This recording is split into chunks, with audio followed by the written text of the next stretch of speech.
بسم اللہ الرحمن الرحیم۔ الطریقۃ العصریہ فی تعلیم اللغۃ العربیہ کے 20ویں سبق میں آپ کو خوش آمدید۔ آج کا سبق جانوروں کے ناموں سے متعلق ہے، جس میں ہم جانوروں کے نام، جانوروں کی صفات سے متعلق جملے بنانے، ان جانوروں سے متعلق سوال کرنے کا صحیح طریقہ سیکھیں گے۔ آج کے سبق میں الگ سے کوئی قاعدہ مذکور نہیں ہے، لہذا ہم سیدھا الفاظ کے معنی کی طرف چلتے ہیں۔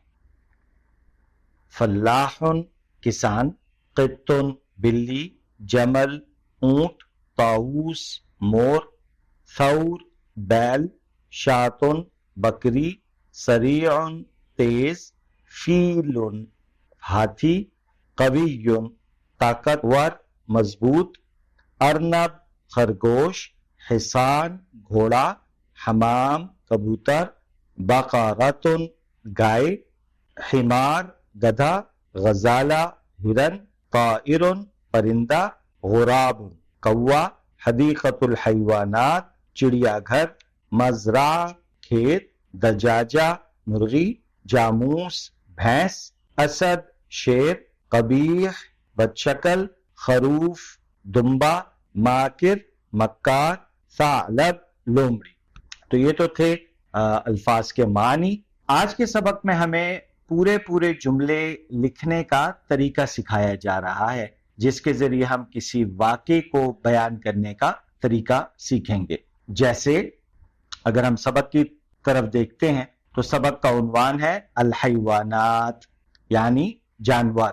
آئیے عربی کی عبارت کو پڑھتے ہیں اور ساتھ ساتھ سمجھنے کی کوشش کرتے ہیں۔ یاد رہے جتنی بھی ہم نے ضمائر وغیرہ پڑھے ہیں ان سب کا ہم نے دھیان رکھنا ہوگا، اس کو پڑھتے ہوئے اور اس کا ترجمہ کرتے ہوئے۔ ھذا فلاح وھذہ مزرعتہ۔ ابھی ہم نے مزرعہ کو بھی اس کا ترجمہ پڑھا ہے، وہ ہمیں بتاتا ہے کہ مزرعہ کے معنی ہے کھیت۔ یہ کسان ہے اور یہ اس کا کھیت ہے۔ ھذا الفلاح عندہ حصان وجمل وجاموس وبقرۃ وثور۔ اس کسان کے پاس گھوڑا، اونٹ، بھینس، گائے اور بیل ہے۔ وَهَذِهِ حیوانات کبیرۃ، اور یہ سب بڑے جانور ہیں، حیوانات۔ اس میں تفصیل ہم بالکل سبق کے آخر میں ذکر کریں گے۔ وَعِندَهُ حمار، اس کے پاس گدھا ہے۔ والحمار حیوان متوسط، اور گدھا درمیانہ جانور ہے۔ وعندہ شاۃ وخروف، اور اس کے پاس بکری اور دمبا ہے۔ وہذہ حیوانان صغیران، اور یہ دونوں چھوٹے جانور ہیں۔ وعندہ ارنب وقط، اور اس کے پاس خرگوش اور بلی ہے۔ وعندہ دجاجۃ وحمام، اور اس کے پاس مرغی اور کبوتر ہے۔ والحمام طائر متوسط، اور کبوتر درمیانہ پرندہ ہے۔ تو یہ ایک واقعہ ہے جو کہ ہمیں مختلف جملوں میں ان کو جوڑ کر سکھایا گیا، بتایا گیا، پڑھایا گیا کہ کسی واقعے کو اگر آپ نے لکھنا ہے تو آپ کس طریقے سے لکھیں گے۔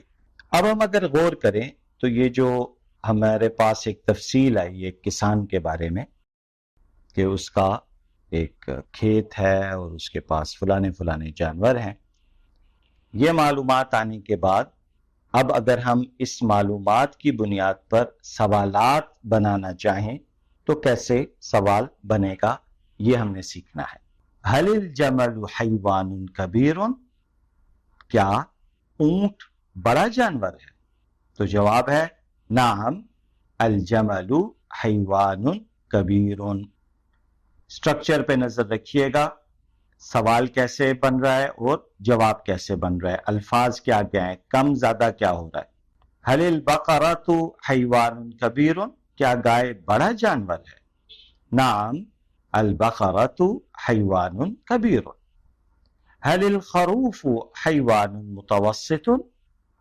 لا بل الخروف حیوان صغیر۔ کیا دمبا درمیانہ جانور ہے؟ تو جواب ہے اس کا نہیں، بلکہ دمبا چھوٹا جانور ہے۔ هل الحمام طائر صغیر؟ کیا کبوتر چھوٹا پرندہ ہے؟ تو جواب ہے لا بل ہوا طائر متوسط۔ نظر رکھیے گا ضمائر کیا کیا استعمال ہو رہے ہیں، سبق کے آخر میں انشاءاللہ اس کی مزید تفصیل بتائی جائے گی۔ هل الطاؤوس طائر جمیل؟ کیا مور خوبصورت پرندہ ہے؟ نعم ہوا طائر جمیل، جی ہاں وہ خوبصورت پرندہ ہے۔ هل الغراب طائر جمیل؟ کیا کوا خوبصورت پرندہ ہے؟ لا بل ہوا طائر قبیح۔ هل الاسد حیوان قوی؟ کیا شیر طاقتور جانور ہے؟ نعم الاسد حیوان قوی۔ هل الفیل حیوان ضعیف؟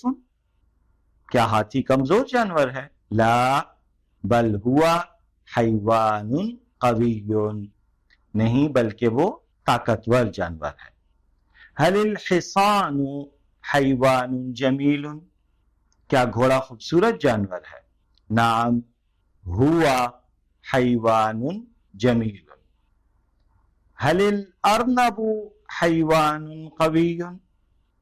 کیا خرگوش طاقتور جانور ہے؟ لا نہیں بل ہوا حیوان ضعیف، بلکہ وہ کمزور جانور ہے۔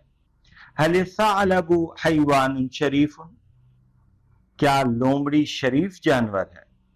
تو جواب ہے لا بل ہوا حیوان ماکر، نہیں بلکہ وہ مکار جانور ہے۔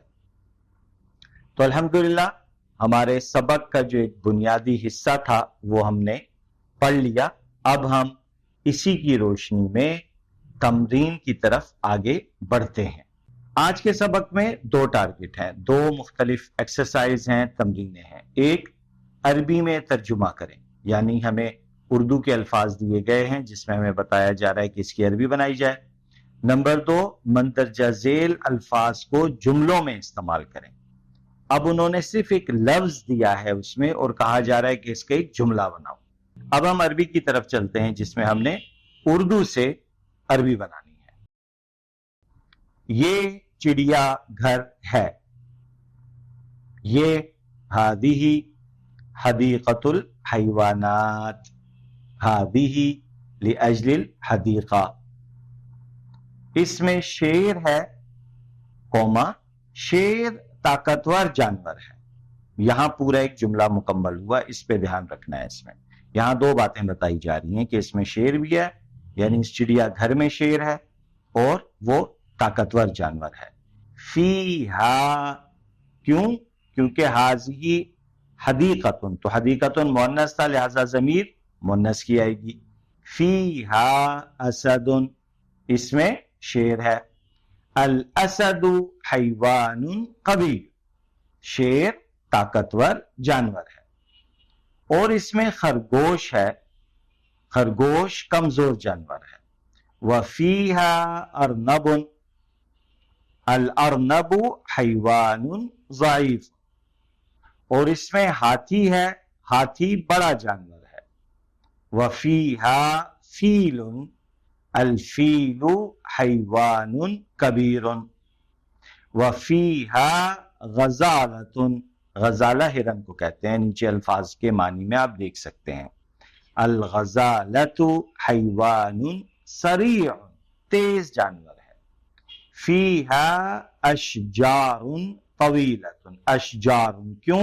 کیونکہ اردو میں ہے اس میں لمبے لمبے درخت ہیں، تو 1 سے اور 2 سے زائد درختوں کی بات ہو رہی ہے، جمع۔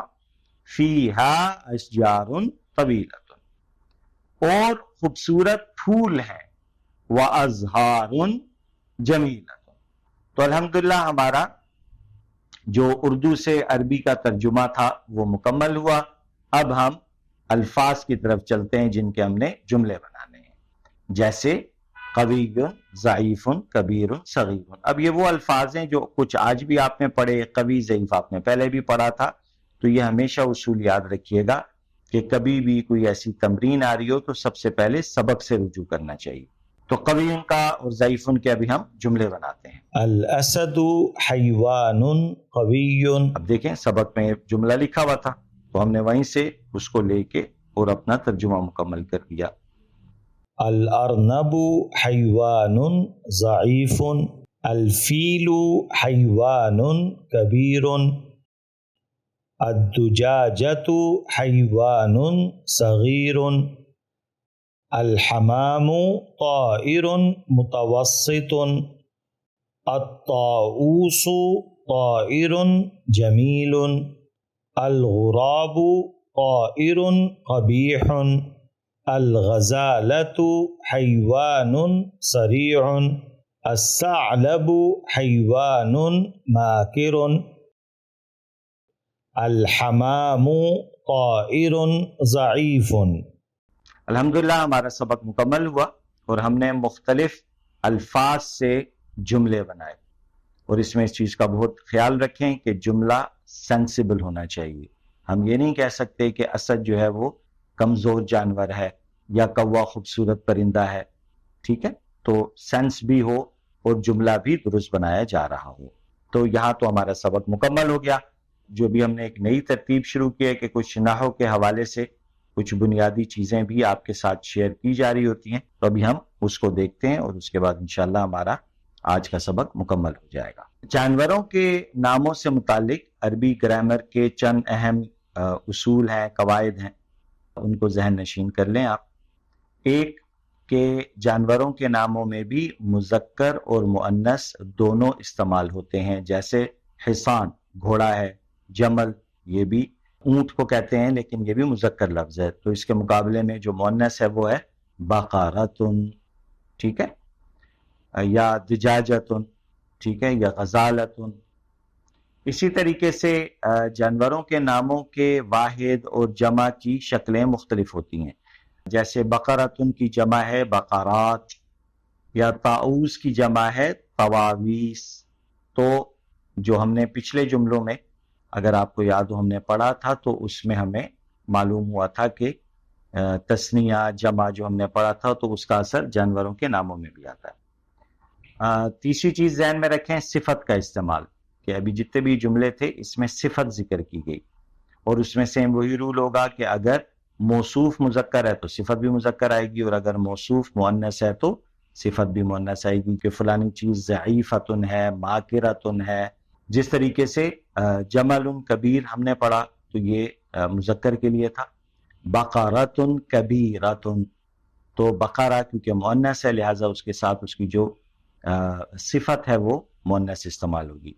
جانوروں کے ناموں سے متعلق سوالات میں جنس کا اعتبار دیکھا جاتا ہے، عدد کا اعتبار دیکھا جاتا ہے. جیسے حل الجمل حیوان کبیر، تو اس کے اندر جو ہے وہ مذکر کا ہم نے استعمال کیا، سوال بنایا تھا حل البقرات حیوانات کبیرۃ. تو بقرات کی جمع ہے بقرات. اب جیسے ہی بقرات آئے گا تو وہاں حیوان نہیں آئے گا بلکہ حیوانات آ جائے گا کیونکہ جمع کی بات ہو رہی ہے. تو اس چیز کا بھی ہم نے خیال رکھنا ہوگا. الحمدللہ آج کا سبق ہمارا مکمل ہوا. اللہ رب العزت سے دعا ہے کہ جو ہم نے پڑھا اور جو پڑھایا، جو آپ نے سنا، اسے اپنی بارگاہ میں قبول فرمائے. آپ کا فیڈ بیک ہمارے لیے بہت اہم ہے. اسی کی بنیاد کے اوپر ہم اپنے اسباق کو کچھ چھوٹی موٹی چینجز لا رہے ہوتے ہیں. انشاءاللہ اگلے سبق میں ملتے ہیں. السلام علیکم ورحمۃ اللہ وبرکاتہ.